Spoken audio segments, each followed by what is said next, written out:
Hi, I'm NASA astronaut Mike Good of the STS-132 crew, and you're watching NASA TV.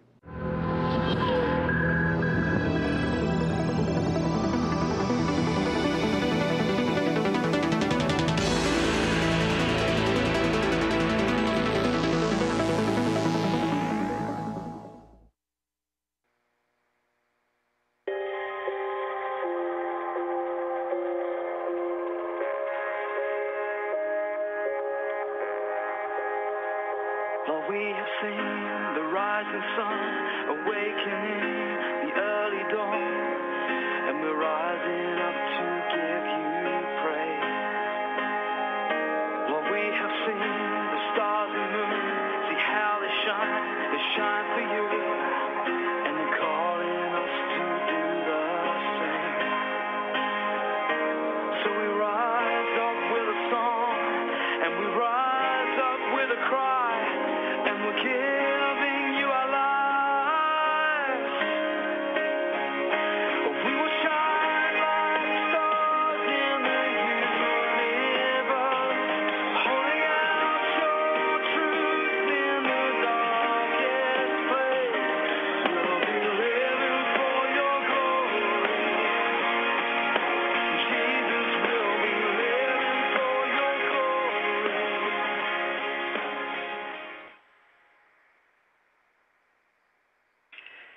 Good morning, Atlantis, and a special good morning to you today, Mike.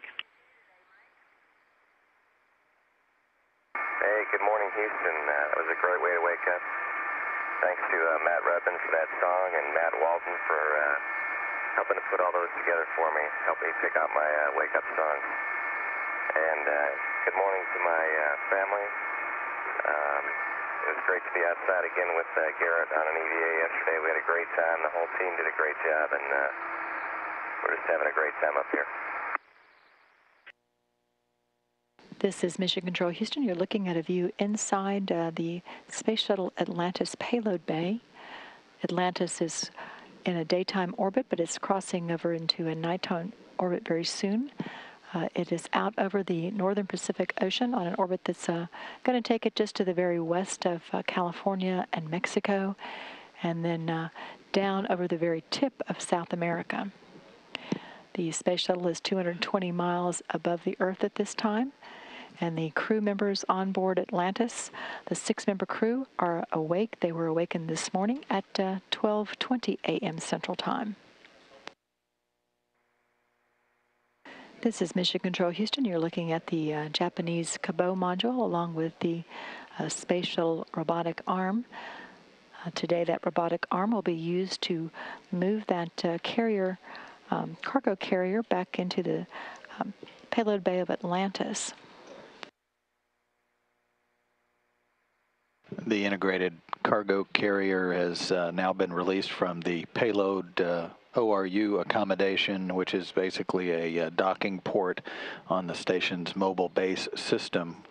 The integrated cargo carrier uniquely designed to carry orbital replacement units to the International Space Station. It can be removed from the shuttle's payload bay and temporarily stowed on the outside the station.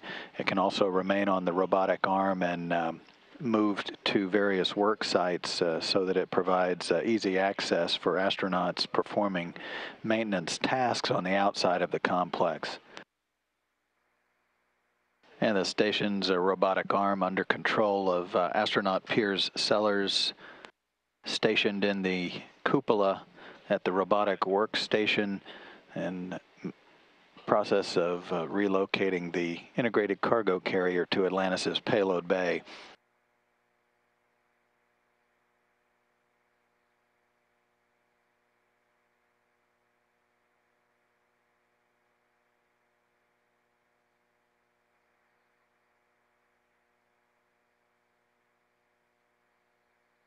Station Houston, Space to Ground 2 for Tracy.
And the integrated cargo carrier on the end of the station's robotic arm now at what's known as the high hover position above the location where it will be stowed in Atlantis' payload bay for the remainder of the flight. Atlantis is slated to undock from the International Space Station Sunday morning shortly after 10 a.m.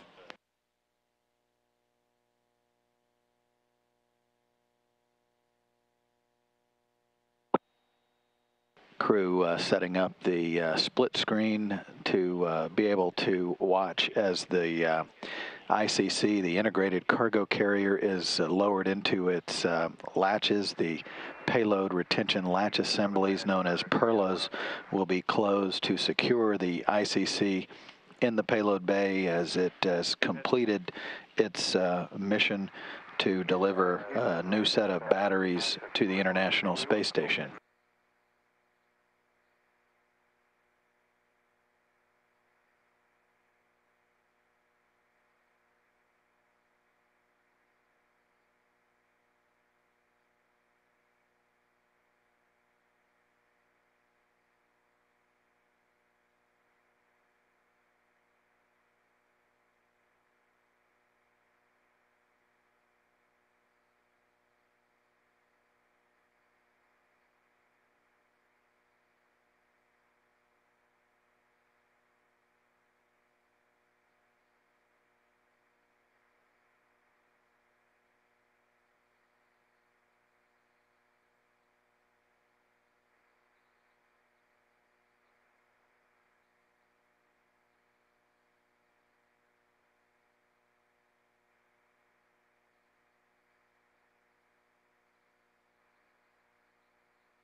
And the integrated cargo carrier being guided into its payload retention latch assemblies. Mechanical systems officer here in the shuttle flight control room reporting ready to latch indications on all 4 payload retention latch assemblies. You have 4 gray talkbacks. When is cupola copies? Good news. And cupola will be ready to pick up in step 10 when you're ready. Okay, we are ready. You have a go for ICC, AKA, and aft latches. Okay, that's in work. Garrett Reisman and Tony Antonelli talking to one another. Tony Antonelli on the shuttle. He's the pilot of STS-132. Garrett Reisman over in the cupola of the International Space Station. You see in the far distance in this view looking straight up out of the payload bay as the go has been given to close the latches, the 4 latches around the trunnion pins of the integrated cargo carrier.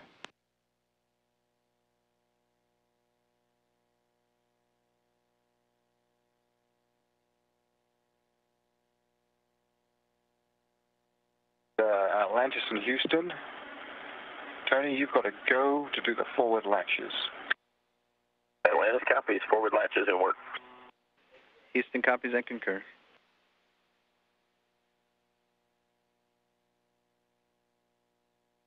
And Houston from the airlock on space to ground 2. Go ahead, Hawk. Yeah, procedure 3.103. That's the nitrogen transfer term. I'm complete through 5.2, and I think that's everything for me. And Hawk, we concur. We'll put the remaining steps in work. Thank you. Thank you.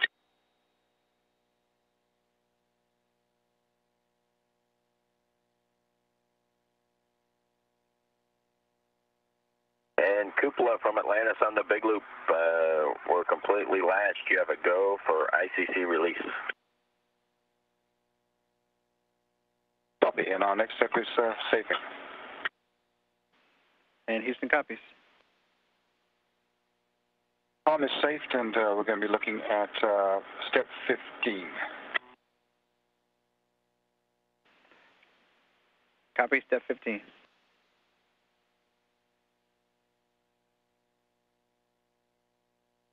And Houston, ISS Robo, could you do the ICC release step 15 for us? 15.1. And Piers, we'll put 15.1 in work. That call a moment ago from pilot Tony Antonelli aboard Atlantis, Copy. indicating the integrated cargo carrier is latched back in Atlantis's payload bay. That call coming at 4:50 a.m. Central Time, 7 days, 15 hours, 30 minutes into Atlantis's mission to the International Space Station. The job of the integrated cargo carrier is complete. Robo guys finished their task, and then we have Tony with me to start the procedure later. Okay, we copy. Thanks for the heads up.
An orbital sunset breaking over Space Shuttle Atlantis and the International Space Station as the complex tracks just to the northeast of New Guinea.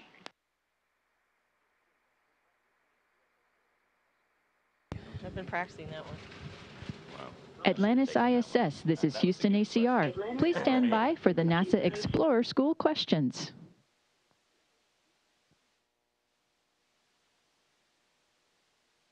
My name is Evan, and I go to John B. Carey in Richmond, Virginia. I would like to know, why do you wear the orange suits?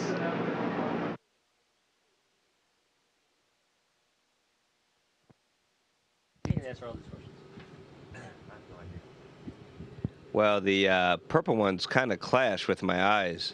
I think I look a lot better in orange. Actually, the orange color is for make us more visible in case people need to find us. And the reason we wear the suits is to protect us in the event that something happens that we're not expecting, going either uphill or downhill.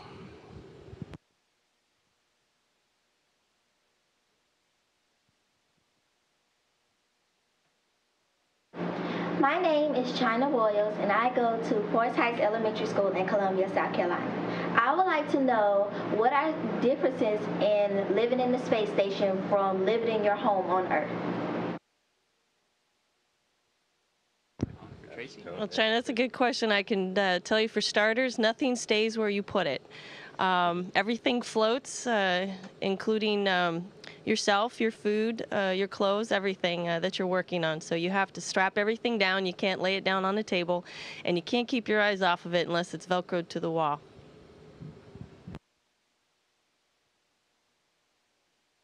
Hi, my name is Samantha Sklun, and I go to Dr. Rodriguez Elementary in Harlingen, Texas.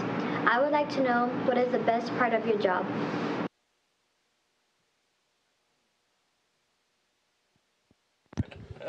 Hey, great question. There's a lot of really great parts about the job. Being up here floating turns out to be amazingly fun, and you can see a couple of my crewmates here upside down. And then the other great part is looking out the window. The views looking down at the Earth are just fantastic from up here.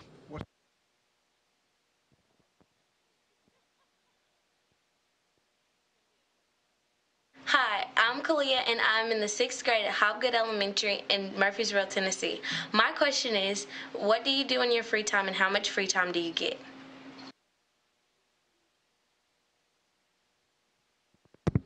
What I like to do is to look out the window and watch the Earth go by. It's just beautiful. We don't get any free time, so I have to steal it from the boss. Pretty much. But I think everybody does that. When they get a moment off, they kind of look out the window and just see the whole world go by. It's like a geography lesson. It's fantastic.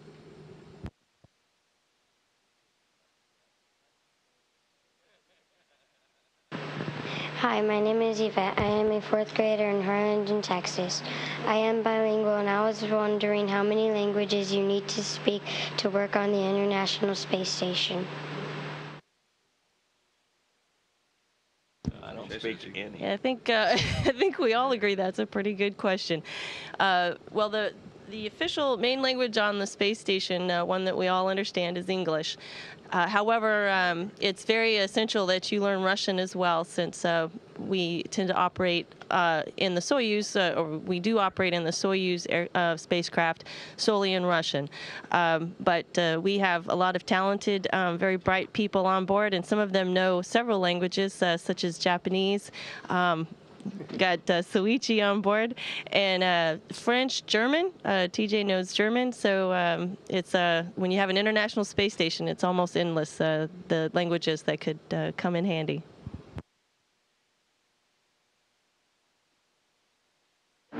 My name is Paige, and I go to Lebanon Middle School in Lebanon, Kentucky.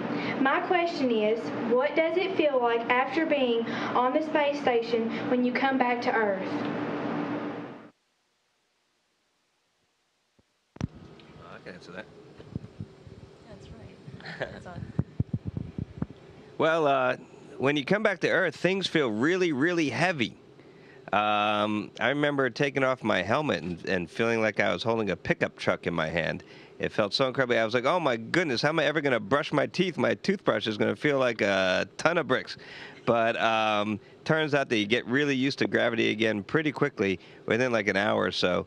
And after it takes a little while for you to get all your senses back, and they won't let you drive a car usually for about a month. But other than that, after about a month, you're pretty much 100%.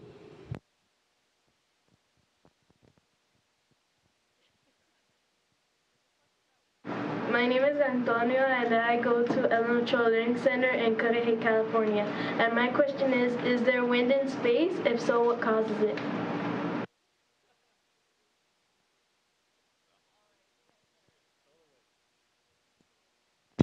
Hey, well, we're going very, very fast up here, 5 miles per second, but we're out of the atmosphere. But there's a little bit of atmosphere left there, so there are a few atoms, I guess, hitting the front of station at 5 miles per second. So that's a very weak wind, but it's enough to slow the space station down and make it slowly fall back to Earth. So every so often we have to boost it back up again using a rocket motor on the back of the space station.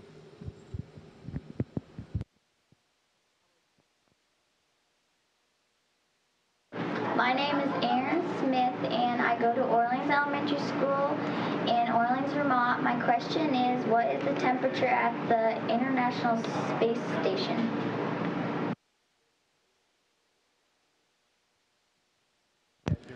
Inside here, it's just like it is at school for you. It's room temperature, very comfortable. We're just working out here in shirt sleeves. But when we go outside on our spacewalks, the temperatures can vary plus or minus 200 degrees, depending on whether the sun's up or it's dark outside.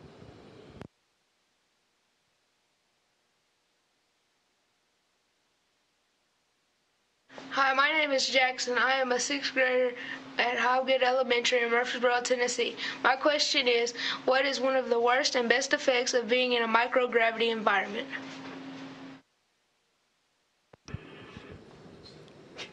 For someone like me, it's very nice to be able to float.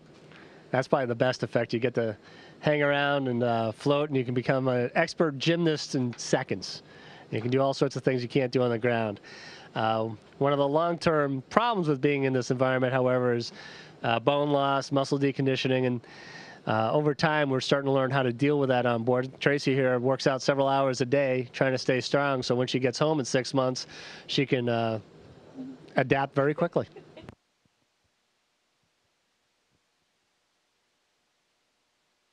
My name is Sammy, and I am a senior at Wendover High School. My question is, how do you feel about flying on the last space shuttle mission of Atlantis?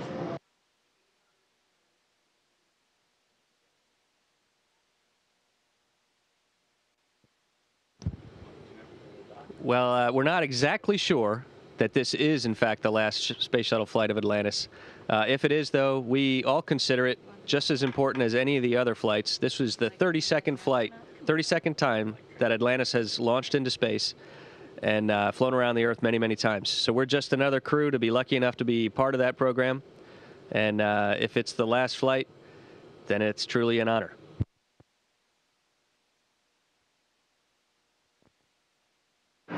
My name is Charles, and I go to John B. Carey in Richmond, Virginia. My question is, did you like training to be an astronaut? Yeah, well, that's a great question. Actually, training to be an astronaut is a lot of fun. We get to fly airplanes around, work in the simulator, and go to class. All the things that you would learn in school. We've been training, the STS-132 crew's been training about 8 months, so just about a school year getting ready for this mission, but it's all a whole lot of fun.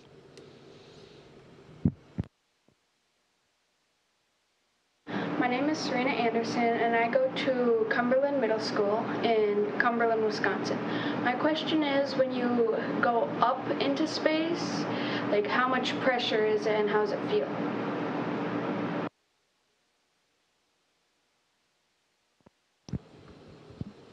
Right, so here on the space station, the atmospheric pressure in here is just like sea level, 14.7 psi. As far as like during launch, we feel a lot of forces, acceleration as we're going up in the space shuttle, up to 3 times our normal body weight. So it feels like there's 3 of your friends standing on your chest as you're launching into space, and sometimes it's a little bit of work just to raise your chest up to get some air into your lungs. But after a couple days here on station, you really adapt to all this, and I feel great right now.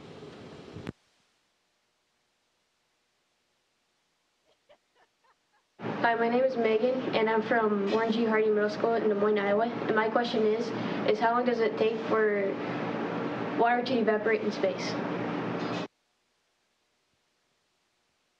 Now, this is a tricky question. How long does it take for water to evaporate in space? If you put some water out in space, if you're on the night side of the Earth, it'll just freeze solid in, like a rock-hard iceberg immediately. If you're on the sun side, it'll flash and boil almost immediately, and you'll just get water vapor. And sometimes there's some places where the water doesn't know whether to freeze or boil, and it kind of does both at the same time. And it's very weird looking.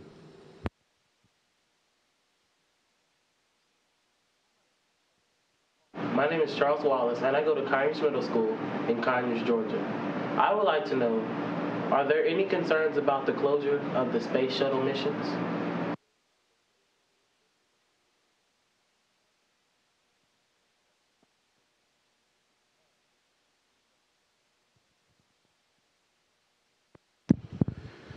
Well, the end of the space shuttle program is essentially inevitable, and that is because the space shuttle can't travel outside of low Earth orbit. And if we as humans want to explore deeper into the universe, it's starting with maybe the moon, moving on to asteroids and Mars, the space shuttle is not the machine that can do it. So we simply don't have enough money to continue to operate the space shuttle and develop a whole new spacecraft that can go beyond low Earth orbit. So it's a decision of national will. You know, if we want to explore the universe, we've got to stop flying the space shuttle. And it's a simple reality. Good question.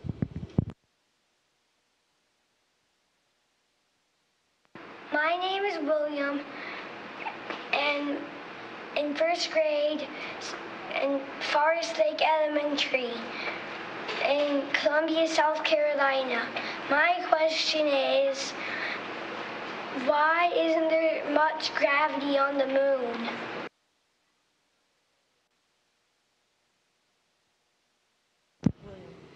Hey, William. Thanks for asking that question. It's a good one. The reason that there's not as much, you don't feel as much gravity on the moon is because it's smaller than the Earth.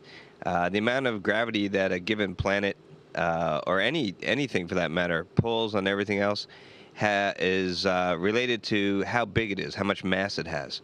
So the moon has a lot less mass than the Earth, so there's less gravity. And if you go to Jupiter, which has got a lot more mass than the Earth, then you'd feel a lot of gravity, and you'd feel really, really heavy. So that's why.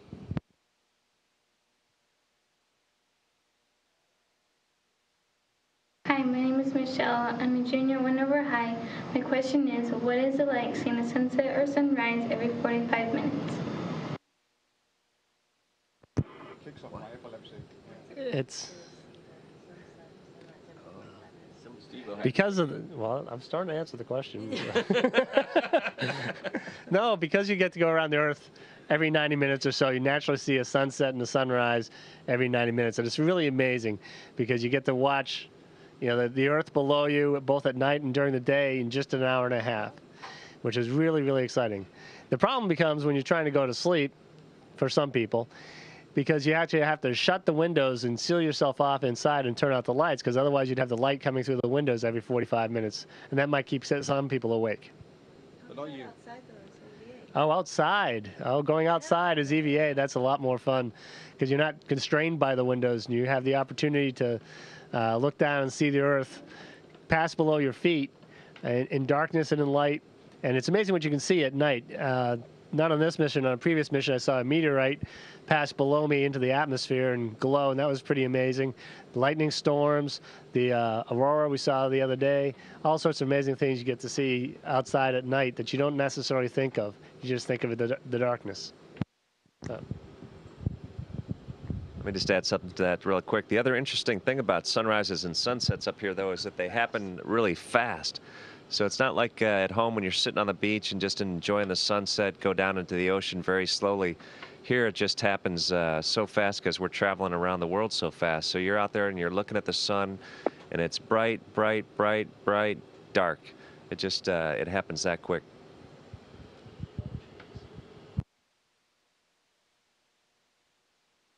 Hi, my name is Selena. I'm a 4th grader in Harlingen, Texas. In comparison to plant life on Earth, do the plants grown on the International Space Station grow at the same rate?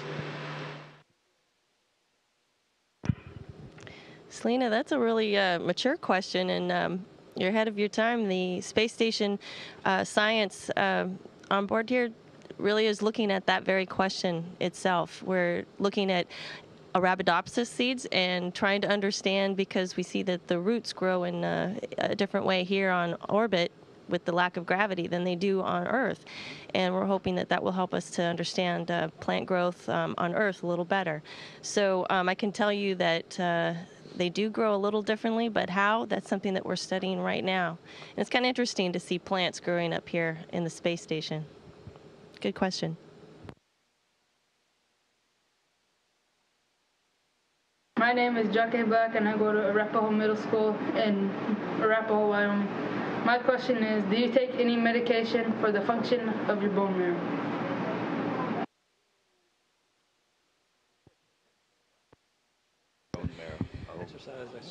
Actually, I'd have to say no. We don't take any medications that I know of, but we are trying to understand better how to preserve bone mass up here on orbit for long duration. And so one of the ways that we counteract the effect of gravity or the lack of gravity here on orbit is to do exercise. We find that the more exercise we do before we launch into space, as well as while we're on orbit, helps to maintain our bone mass, which is extremely important. And we're trying to study that right now to see how much we need to do and for how frequent we need to do that in order to maintain and possibly even grow stronger bones on orbit. And that'll also help us to understand our own bone growth back at home on Earth. Great questions, you guys.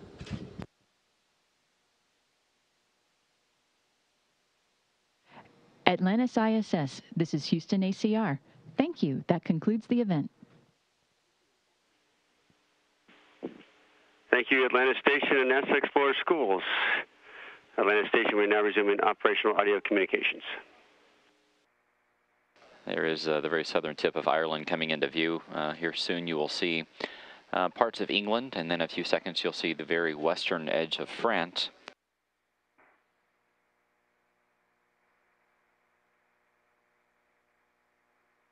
The station's cameras had been pointed toward the north since this particular part of the orbit was taking the station and the shuttle fairly close within the vicinity of where that Icelandic volcano ash cloud has been impacting the atmosphere. Of course, it's a very cloudy day right now over the Atlantic, so it's a bit hard to tell what are clouds and what is ash. But while the station and the shuttle continue to orbit, the crews on board enjoying some off-duty time. They've fairly much wrapped up their activities for today.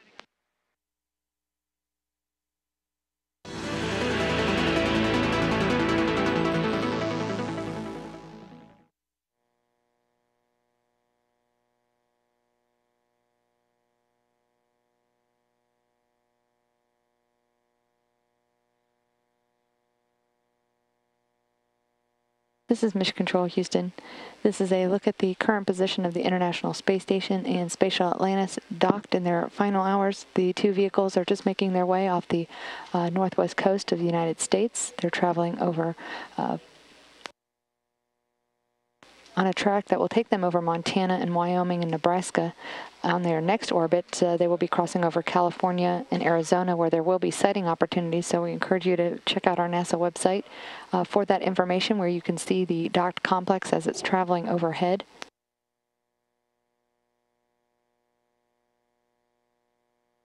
That will be a relatively good sighting opportunity for some of those areas. Again, you can find the information at our website, www.nasa.gov, where it will provide you with information on the direction of flight and the elevation above the horizon. On board, the crew members are in their crew sleep period. We're about a little more than 5 hours from their expected wake up at 11:50 p.m. Central Time. Then they'll have some personal and hygiene time before the joint crews turn their focus to the undocking of the two spacecraft. They'll have some early tool checkout activity to support that undocking. Then all of the crew members will gather on the International Space Station for a news conference with members of the media, both in the United States as well as Japan. They'll have the farewell and hatch closure at 7:10 a.m. Central Time. They'll need a little time for leak checks and some camera installations, but the undocking is expected to occur at 10:22 a.m. and then Atlantis will perform a fly around of the orbiting complex before distancing itself. All that coming up on the next day's activities. We're now switching to a live view from the International Space Station looking down.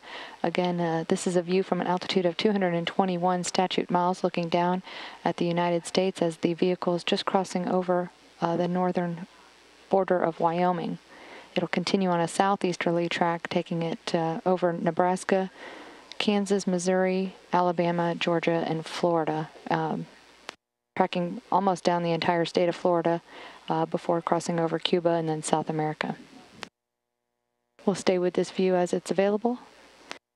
Here in the flight control team, the team is continuing to monitor systems and review the procedures for tomorrow's activities, but everything going smoothly in both the Space Shuttle and Space Station flight control rooms.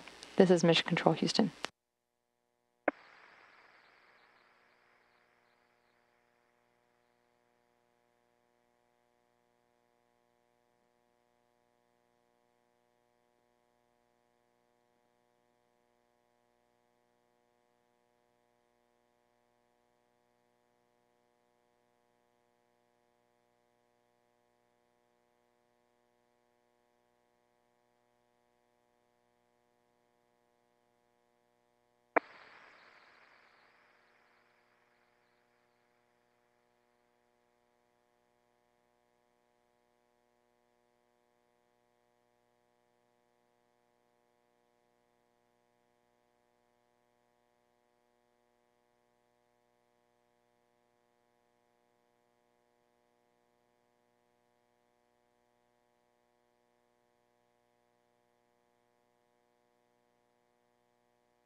This is Mission Control Houston. We're a few minutes out from the Flight Day highlights. A look at today's on-orbit activities, including an education event that was conducted by some of the crew members. Those Flight Day highlights coming up at 7 p.m. Central Time, 8 p.m. Eastern. Here in the Flight Control Room, the Orbit 3 team is in the early part of their crew shift and supporting the vehicle, as well as a final review of the timeline and procedures for tomorrow's activities, including the undocking of Space Shuttle Atlantis from the International Space Station. The team here is continuing to work closely with their space station counterparts as the crew prepare for the final hours of docked operations. Their docked phase included 3 successful spacewalks and the installation of a new module onto the Russian segment, that module known as NRM-1 or Rassvet. Tomorrow's activities will kick off with the undocking at 12:22 a.m. and Atlantis will take the opportunity to perform a fly around of the complex. All of that, of course, here on NASA television. Coming up next, the Flight Day 9 highlights, coming up in about 3 minutes. This is Mission Control Houston.